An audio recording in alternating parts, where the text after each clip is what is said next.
parecería que los hombres no lloran o no se sienten tristes o no son vulnerables. Realmente somos una generación que no tuvimos educación sexual y no crecimos bien. Que sexualidad también es hablar de afectos y de emociones. Con el rosa y el azul me constituí,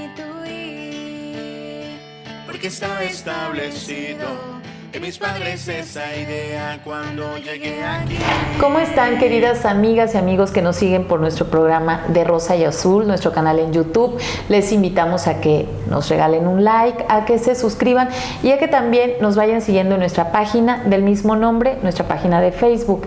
Y bueno, para las mamás, para los papás, para las tías, abuelas, hermanas, hermanos, aquellas personas que están maternando, paternando y que de repente se preguntan cómo hablarle de sexualidad a sus hijas o a sus hijos, en este caso pensaríamos un poco más en la niñez, pues contamos con la presencia de Mónica Ramírez. Mónica Ramírez es experta en el tema, es terapeuta y justamente está trabajando en este momento con proyectos de talleres escolares en donde les puede brindar herramientas para que ustedes puedan trabajar pues este tema de la educación en la sexualidad, porque siempre hablar de sexualidad, hablar de sexo se vuelve un tema un poco complicado y de repente no sabemos por dónde empezar. Quienes ya tenemos algunos años de vida, como yo y las generaciones que me anteceden, pues sabemos que de esos temas no se hablaban, eran temas que no se tocaban. Hoy afortunadamente son temas que ya se ponen en la mesa y para ello contamos con mujeres expertas como en este caso Mónica. Agradezco tu tiempo, tu disposición para hacer este programa y el espacio es tuyo. Claro que sí, Vero, muchas gracias por el espacio también. Y bueno, justamente lo que tú decías, la sexualidad es un tema muy importante del cual debemos hablar y algunas veces en familia pensamos que si a lo mejor nos da un poco de incomodidad hablar del tema y entonces fingimos que no existe, ¿no? O viene nuestro hijo, nuestra hija y nos quiere preguntar algo y le decimos, bueno, más tarde, o le preguntas a tu papá, evadimos la pregunta y pensamos que después ya se le olvidó, ¿no? Y no nos damos cuenta que ahí también estamos educando en sexualidad. En el silencio educamos, siempre lo he dicho. Sí. Ahora, yo quisiera saber si es lo mismo sexualidad que sexo. Ajá, qué bueno que empezamos por el principio, porque a veces creemos que es lo mismo y no. Sexualidad es algo mucho más integral, más completo, que tiene que ver con diferentes aspectos de nuestra vida, ¿no? Tiene que ver con los vínculos afectivos, con el cariño que desarrollamos hacia las personas cercanas, dependiendo de nuestra etapa de vida, ¿no? Si nos enfocamos en la etapa de la niñez, en preescolar, en primaria, los niños y las niñas, obviamente su figura principal va a ser papá y mamá, o las personas que están ejerciendo el maternaje y el paternaje en casa, después el maestro o la maestra y los compañeritos, los amiguitos y amigas, ¿no? del grupo. Conforme vamos creciendo, se va ampliando ese círculo, ¿no? Pero también los vínculos afectivos forman parte de nuestra sexualidad. Entonces, a veces pensamos que hablar de sexualidad solamente es hablar del aspecto biológico y nos centramos en la reproductividad y ese es un aspecto muy importante, pero no es el único, ¿no? También está el aspecto del erotismo, todo lo que tiene que ver con sensaciones, con el cuerpo, con el placer, que a veces las mamás y papás pensamos que nuestros hijos son seres asexuados, ¿no? Que ellos no sienten y no les causa placer nada y que solamente cuando crecemos empezamos a sentirlo y no, o sea, somos seres sexuados desde que nacemos hasta que morimos, solo que la sexualidad se va manifestando de forma diferente, de acuerdo a la etapa en la que estamos, como todo lo que ocurre en nuestra vida, Vero, ¿no? El juego, el lenguaje se va manifestando dependiendo de la etapa en la que estamos, de la misma manera la sexualidad se va transformando en la medida en la que vamos integrando más experiencias, conocimientos y el último aspecto que falta incluir, ya dijimos, vínculos afectivos, reproductividad, erotismo y género. Todo lo que nos va construyendo en esta sociedad como hombres y mujeres. Más allá de lo biológico, que es algo que está presente en nuestros cuerpos, todo lo social y lo cultural que va ligado al nacer en esta cultura con un cuerpo de hombre o cuerpo de mujer, eso también forma parte de nuestra sexualidad. A diferencia de sexo, sexo es solamente lo biológico. Se refiere a las características que tenemos en nuestro cuerpo que en esta sociedad nos encajan en un sexo de mujer o de hombre. Es algo mucho más limitado. Ok, Y la sexualidad, bueno, tiene que ver con todo esto. ¿Por dónde empezamos? ¿Con la niñez? Empezamos desde nombrar las partes del cuerpo con los nombres correctos. ¿Cómo son? Sí, porque a veces estamos cambiando el pañal o estamos bañando al bebé o a la bebé y le damos apodos a los genitales o nombramos como de una forma secreta, ¿no? Como si esa parte estuviera un poco desconectada o como si fuera algo negativo. Y yo me pregunto, ¿por qué le ponemos apodos a los genitales si no le ponemos apodos a la cabeza, a los ojos, a otras partes del cuerpo, ¿no? Para mandar un mensaje positivo a nuestros niños y niñas hay que empezar por decir los nombres correctos. Y también se vale ver, si no conozco muy bien el aparato reproductor masculino o femenino, los genitales, puedo consultar un libro de anatomía y revisar los nombres. Y a cualquier edad podemos aprender o desaprender algo que sabemos que no está siendo nutritivo, ¿no? para nuestra vida. Bueno, empezamos por nombrar, como ustedes lo están escuchando. ¿Y de ahí qué sigue? Empezaríamos a hablar como de esta parte emocional, cómo expresar las emociones, las niñas y los niños. Mi pregunta sería, así en términos generales, y hablando de perspectiva de género, ¿se educa en sexualidad igual a las niñas que a los niños o hay distinción? Se educa como un ser humano. Como una persona. Como una persona completa, integral, con los mismos derechos, responsabilidades y oportunidades, ya sea un niño o una niña. Porque sabemos que no somos iguales, aún siendo mujeres, no somos exactamente iguales y no a todas nos encanta el rosa y nos gusta tomar clases de ballet. Claro. No, dentro de las mujeres hay mucha diversidad y también dentro de los hombres. Claro. ¿No? Entonces, estas cuestiones de limitaciones del género son como construcciones desde una fantasía, desde una irrealidad, ¿no?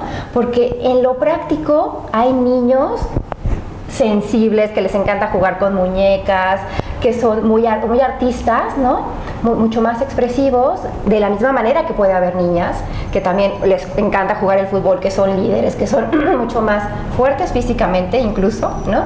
Y eso no te hace menos niña o más niña, ¿no? Sino te hace parte de ser parte de esta diversidad que somos como seres humanos. Entonces, también es bien importante que las personas que estamos encargadas de la crianza podamos tener como una perspectiva más completa del desarrollo humano integral y también empezar por los juegos y los juguetes, ¿no?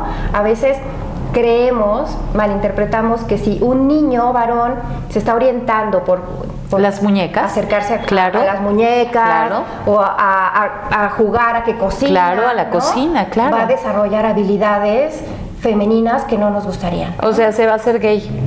O se va a hacer gay, ¿no? Sí, claro, lo puedes decir como es, porque saben algo, o sea, se está construyendo la identidad. Sí. Entonces, debemos de tener esa apertura desde el momento en el que estamos dándoles acompañamiento para este reconocimiento de sí mismo, para este aprendizaje, y nos vamos a encontrar con niños, niñas y la diversidad también. Claro. ¿Sí? Para lo que estén, a lo mejor, donde se estén encontrando, ¿no? Claro. Y esta cuestión de pensar que si los niños juegan cosas de niñas se van a volver gays es totalmente basado en la desinformación, ¿no? Y en un prejuicio.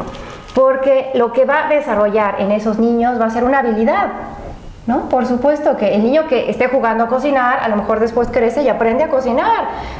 Y actualmente en nuestra vida, Vero, o sea, si eres hombre o mujer y sabes cocinar, o sea, maravilloso, ¿no? Estás del otro lado. Lo necesitamos. No tienes que depender de alguien que te prepare un huevito o una sopita que te gusta. Claro. Y de la misma manera con las niñas, ¿no? Si a las niñas les permitimos que exploren juguetes de acuerdo a sus intereses y habilidades. O deportes, igual y le gusta el fútbol, claro. Y le estamos dando la oportunidad que desarrolle habilidades y estrategias que le van a servir para su vida adulta, ¿no? Y no tiene nada que ver con la orientación sexual, porque la orientación sexual se define cuando somos muy pequeñitos y muy pequeñitas. Se cree que dentro de los 3 primeros años de vida, ¿no? La orientación La se orientación define sexual. Sí. dentro de los 3 primeros años de vida. Miren qué interesante. Es bien interesante cuando las mamás y papás estamos, ay, no importa, no le digas porque no entiende, ¿no? Y estamos como en otra cosa, ahí es cuando nuestros hijos e hijas están absorbiendo e integrando todo en función de sus experiencias, sus vivencias, la genética, o sea, una suma de factores maravillosos que nos hacen ser personas únicas. Y dentro de una de tantas características que se definen ahí es la orientación sexual y la identidad de género también. Y en el caso de las emociones, ¿qué hacer? Porque de repente dentro de esta educación es como no llores, pareces niña, los niños no lloran o aguántate. ¿Qué se hace ahí con el tema de las emociones? ¿Qué es lo más conveniente a la hora de educar, de acompañarles? Sí. Mira, también es importante la gestión de emociones, el poder identificar la emoción, saber qué te está haciendo sentir esa emoción y qué necesidad hay detrás de ello, ¿no? Y también saber de qué forma puedes expresar esa emoción, ya seas niño o niña, ¿no? Porque sabemos que las personas adultas, tanto hombres como mujeres, expresamos y sentimos enojo, frustración, tristeza, ¿no? Incluso nuestros hombres adultos se ponen en riesgo porque al creerse que no son vulnerables, nos hacen revisiones médicas y mueren más jóvenes, ¿no? Esas limitantes de género ponen en peligro a nuestros jóvenes. El número de adultos hombres que muere es mayor en hombres por actividades de riesgo y accidentes, ¿no?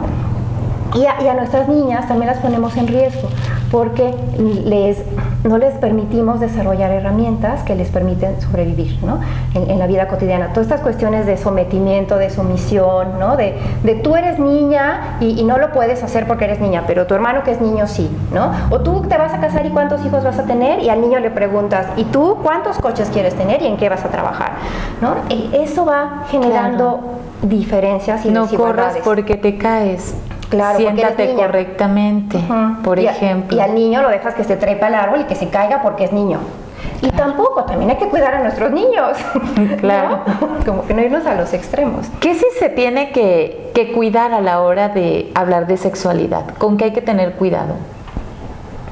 Hay que tener cuidado con los temas que consideramos que pueden ser como un tema que yo no tengo muy bien trabajado o muy bien integrado y desde mi dificultad puedo transmitirle mala información a mi hijo y a mi hija, ¿no? Pero tiene que ver más con mi experiencia, con mi propia dificultad.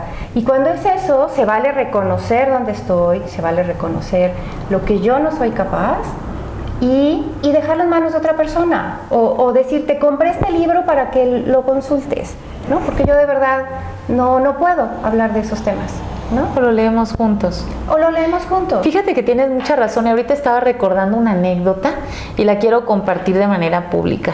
Pero yo recuerdo que mi madre me decía, bueno, antes de que llegara mi primer periodo, que siempre creo que es un momento tan importante en la vida de una mujer. Y pasaban los 12, los 13, los 14 años y la verdad es que no llegaba. Y a mis amiguitas ya les había llegado su periodo, ¿no? Entonces recuerdo que justo antes de los 15 años llegó mi primer periodo. Y eran temas, por supuesto, que no se tocaban. Y me acuerdo que pues simplemente manché. Y mi madre me dice, ponte esto. Y me entrega la toalla, ¿no? Y me da una pastilla. Y me dice, tómatela porque es doloroso. Entonces yo me quedé con esa idea porque indudablemente mi madre en sus periodos debió haber tenido mucho dolor y debió haber sufrido como muchas mujeres sufrimos o han sufrido en ese momento. Yo no. La verdad que jamás sentí el dolor. Nunca. Y entonces pensé que efectivamente así era. Cuando a mí me toca vivir esa parte con mi hija mayor, ella me dice, ¿qué se siente? Le digo, no lo sé, experiméntalo, porque tal vez mi experiencia no sea la tuya. Sí. Y me dijo, mamá, pero vas a estar conmigo. Sí, recuerdo que la primera vez que pasó, dormimos juntas y estuvimos abrazadas. Entonces le di acompañamiento. Son cosas que a lo mejor de manera resiliente las puedes ir trabajando, pero en ocasiones no tenemos esas herramientas para hablar de estos temas que de alguna manera estuvieron censurados, pero que hoy afortunadamente pues se están tratando igual desde esta perspectiva también de género. ¿Dónde consultar? ¿De dónde obtener herramientas? ¿A dónde acudir si tenemos dudas? ¿Ustedes son un colectivo, una organización? ¿Dónde tener más informes respecto de lo que ustedes están trabajando? Mira, ahorita estamos colaborando, María Huerta Silva y yo, estamos desarrollando talleres de sexualidad en escuelas y bueno, yo de forma privada también estoy dando asesorías y terapia a personas adolescentes y adultas. Perfecto.